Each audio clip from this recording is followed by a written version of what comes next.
Before Kenya became independent, before the national flag was raised, and before freedom became a reality, a war was being fought deep inside the forests of Mount Kenya and the Aberdares. At the center of that war stood a man whose name would become one of the most recognized in Kenya's struggle for independence. His name was Dedan Kimathi. To the British colonial government, he was one of the most wanted men in the country. To many Kenyans, he became a symbol of resistance, courage, and the fight for freedom. Dedan Kimathi was born in Nyeri in the early 1920s. He grew up during a period when colonial rule had transformed many parts of Kenya. Large areas of fertile land had been taken by settlers, and many Africans faced restrictions on movement, employment, and political participation. As he grew older, Kimathi became increasingly concerned about the treatment of African communities.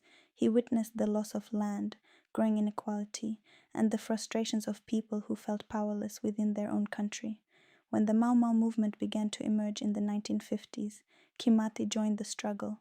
The movement sought to challenge colonial rule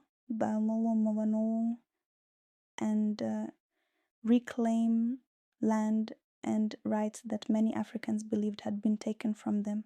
As the conflict intensified, Kimathi rose through the ranks and became one of the movement's most important leaders. He helped organize fighters hiding in the forests. He encouraged discipline among the fighters and emphasized unity among those involved in the resistance.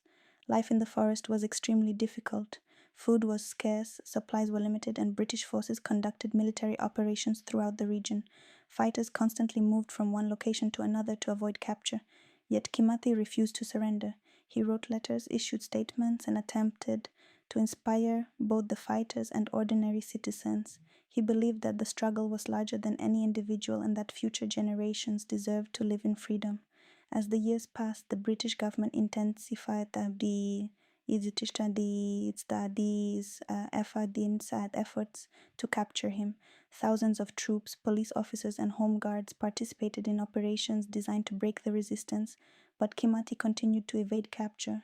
His name spread throughout Kenya. Some saw him as a freedom fighter, others feared the growing violence of the conflict, but nearly everyone recognized that he had become one of the most important figures in the struggle against colonial rule. The British government eventually offered rewards for information that could lead to his arrest. The hunt for Dedan Kimathi had become one of the largest manhunts in Kenya's colonial history. In October 1956, after years of fighting in the forests, Dedan Kimathi was finally captured. He had reportedly been moving through the forest when he was wounded and arrested by colonial security forces. News of his capture spread quickly across the country. For the British authorities, it represented a major victory. For many supporters of the Mau Mau movement, it was a devastating moment. Kimathi was taken into custody and later placed on trial. The colonial government charged him with possession of a firearm and ammunition, offenses that carried severe penalties during the state of emergency. The trial attracted significant attention. Kimathi appeared in court wearing traditional clothing and remained defiant throughout the proceedings. He denied surrendering his beliefs. Even while facing the possibility of death, he continued to speak about freedom and the future of his people. In 1957, Dedan Kimathi was executed. He was buried by the colonial authorities in an unmarked grave, and for decades the exact location of his burial remained unknown. But death did not erase his influence. For many Kenyans, Kimathi became a symbol of sacrifice and resistance. His story continued to be told after independence. Historians debated his role, politicians discussed his legacy, former fighters remembered his leadership, and younger generations learned about the man who spent years fighting in the forests. Today, Dedan Kimathi is widely recognized as one of the most important figures in Kenya's struggle for independence.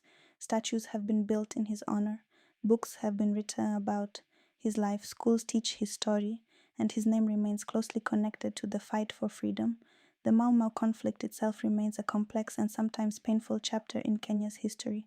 It involved suffering, loss, and difficult choices on many sides.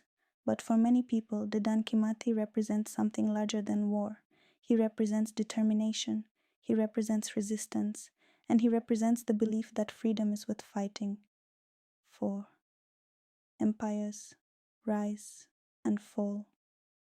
Governments change. Generations pass. But some names refuse to disappear. More than half a century after his death, the man who once hid in the forests still walks through Kenya's history, not because he sought fame, not because he sought power, but because he believed that one day his country would be free, and eventually it was. If you enjoyed this story, subscribe to Motion Tales for more untold histories, forgotten heroes, and extraordinary journeys through Kenya's past.